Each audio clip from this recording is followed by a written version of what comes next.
Hi guys, sa video na to pag-uusapan naman natin yung gamit nating sasakyan. Ito yung Mirage G4 2023 model, kulay gray ito. I-review lang natin after 2 years natin ginagamit.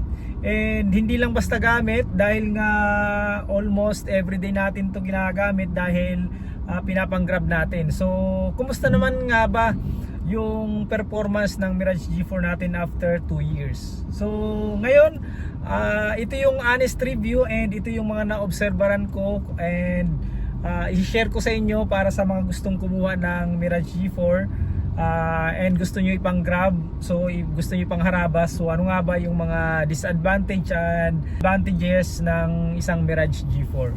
So ngayon nga hindi tayo bumiyahe sa grab dahil nagpa-PMS tayo, galing tayong casa. Nga pala guys, madalas tayo mag-PMS halos every 2 months. Nagpi-PMS tayo dahil nga ginagamit natin araw-araw sa panggagrab. Siyempre pinipili natin na sa casa ipagawa or ipa-PMS kahit mahal kasi nga wala tayo masyadong alam pa sa sasakyan. So mahirap na matirikan sa daan. So kaya sa casa lagi tayo nagpapagawa. Although medyo mahal, ngayon nga ang binayaran ko nasa 9,000 pesos. Ang tinakbo pala nitong sasakyan natin is 40,000 mahigit na dahil nga 2 years na siya natin ginagamit and araw-araw natin ginagamit. So mag-start tayo sa panglabas. Makikita nyo naman yung kulay ng G4 natin, halos hindi nagbago. Nga pala guys, wala tayong garahe, naka-park lang to sa street parking lang. Ito naka-garahe kaya wala talagang bubong, so araw init. Ganun yung nararanasan nitong ating sasakyan. So isa sa mga napansin natin dito sa Mirage G4, medyo humihina yung aircon. Hindi ko alam kung dahil nga sa sobrang init ngayon or dahil sa aircon. Pero pag pinalitan naman yung filter niya, malamig naman. Ngayon nga pinapalitan natin yung filter, malamig ngayon yung nararanasan natin. Kaso minsan pag tanghaling tapat, sobrang init. Minsan hindi natin maramdaman yung aircon, medyo mainit. So kaya ina-advise ko sa inyo magpalit kayo ng aircon filter every pangalawang PMS. So sa akin nga every 4 months nagpapalit tayo. Actually mura lang naman yun, nasa 1,000 pesos lang dito sa casa. Isa pa sa napansin ko pala, pag malapit na tayo mag PMS, so pag nasagad natin yung 5,000 kilometers, so medyo umiingay yung sasakyan natin. Kumbaga rinig na rinig yung ingay sa labas, pati yung makina medyo dinig ng dinig. Katulad nga ngayon bagong PMS tayo, halos hindi natin marinig yung tunog ng makina and ingay sa labas ng sasakyan natin. So hindi ko alam kung dahil ba pag madalas nating gamitin and malapit na yung PMS, medyo siguro lumuluwag na yung mga tornilyo. So isa sa mga napansin ko rin yon, na yun nga medyo umiingay. And isa pa pala sa napapansin ko, pag malapit na yung PMS or matagal na natin ginagamit, hindi pa natin na PMS, medyo yung manubela medyo matigas siya gamitin. So ngayon nga after PMS na naman, lumalambot na naman siya, malambot na naman siya. So ano pa ba? So far after 2 years wala pa naman tayong pinalitan dito sa unit natin. Ang madalas na nangyayari dahil nga araw-araw natin ginagamit, yung gulong minsan nabubutas, kaya yun yung madalas natin vulcanize. Pero so far wala pa naman tayong pinapalitan dito.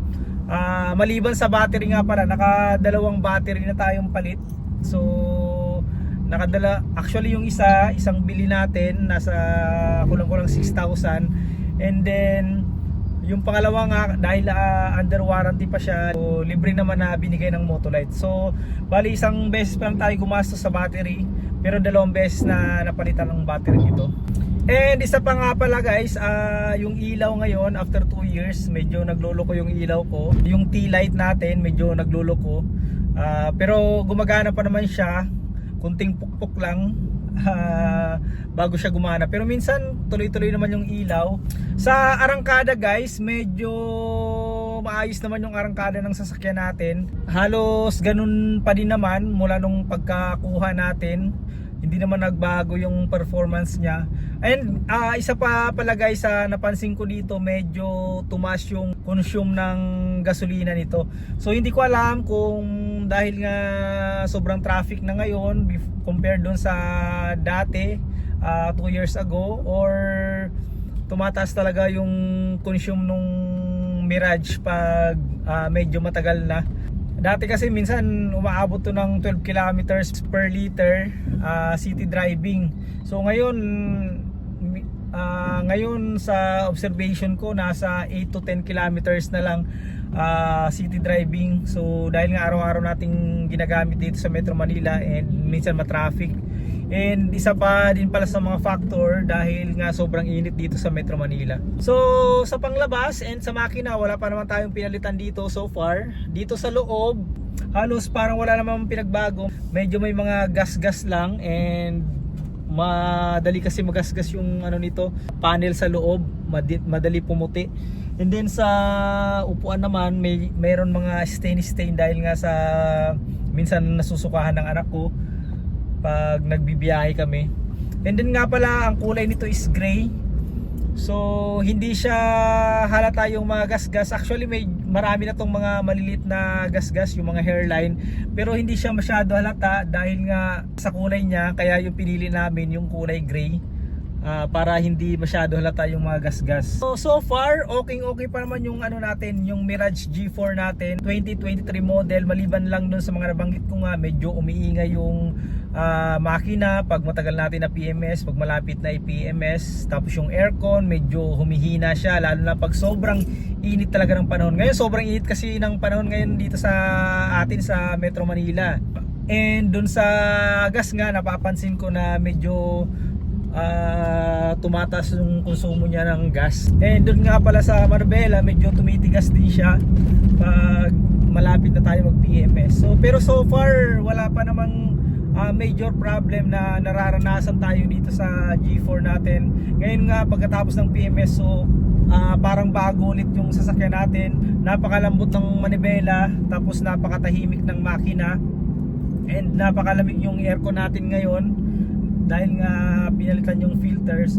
So yun lang naman guys ang nagiging comment natin dito. So far overall maganda. Nga pala guys, 40,000 na yung tinakbo nito, mahigit 40,000 na.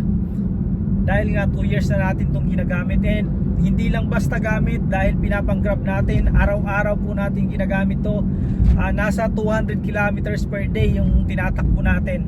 And babad sa init, walang patayan yun maghapon, maliban lang pagkakain tayo ng tanghali. So yun lang, sa mga gustong kumuha dyan ng sasakyan and kung gustong ipang-grab, so ma-advise ko sa inyo, maganda pa rin tong Mirage G4.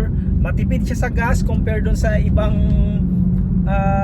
brand na kalaban niya. Isa siya sa pinakamatipid sa gas, and then napakadali gamitin, napaka-smooth niya gamitin. And ngayon nga 2 years na wala pa rin tayong mga pinapalitan na parts. Basta alaga mo lang yung sasakyan. Ako kasi lagi kasa natin pinapagawa, hindi tayo nagpapagawa sa labas, so lagi kasa. Actually nga pala guys, pati brake pad nito hindi pa tayo nagpapalit ng brake pad, pati gulong hindi pa tayo nagpapalit. So kanina nga chinek nila yung brake pad, okay pa naman daw. And dahil nga siguro, actually depende naman niya sa paggamit. Ang gulong natin hindi pa rin, okay pa rin, makapal pa rin yung mga gulong natin. Nga pala guys, sa mga nagtatanong kung saan natin nakuha yung ating sasakyan, itong sasakyan natin ay nakuha natin sa Mitsubishi Alabang Saputi Road, yung branch nila. And taga Makati nga tayo, dahil nung time na yun, nung nag-i-inquire tayo, so si Mitsubishi Alabang yung pinaka mura doon sa mga nag-offer sa atin. Kaya nga doon natin kinuha itong unit natin. Bali nag-down tayo ng nasa, and ang price nito is nasa 800 plus nung 2023, and nag-down nga tayo ng nasa 77,000. Ang monthly amortization natin is nasa 14,700 mahigit, so nasa 14,800 parang ganun. And Free na din pala yung LTO registration nito for 3 years and free 1 year insurance. So yun yung mga na-avail natin dito sa promo ng Mitsubishi nung time na yun, nung 2023 nga. Sa mga nagtatanong nga pala kung sino yung ahente natin, so ilalagay ko dito yung calling card nung ahente na nag-assist sa atin, si Sir Ariel. So napakabait nung ahente na yun. So kontakin nyo na lang siya, and then ilalagay ko din yung Facebook account niya para pag gusto nyong kumuha ng sasakyan sa kanya, kahit anong sasakyan ng Mitsubishi, so meron sila doon, L300, Expander, yun nga, Mirage. Kung gusto nyo ipang grab yung Mirage, meron din sila. Meron din silang mga Estrada, Montero. So kayo nang bahala mag-usap. Ilalagay ko lang dito yung Facebook account niya and yung number niya. So yun lang guys, maraming salamat. Sana may natutunan kayo sa video na to. Sana dun sa mga gustong kumuha ng sasakyan and balak nila ipang grab and nagtatanong kung anong gamit natin. So ang ginagamit natin is Mirage G4 2023 model. 2 years na nga ito sa atin. And so far, maganda pa rin yung performance. Wala pa rin ako masabi. After nga ng PMS natin ngayon, halos parang bago pa rin yung ating sasakyan. Maraming salamat guys. Again, ito si Battery Dash Band at your service.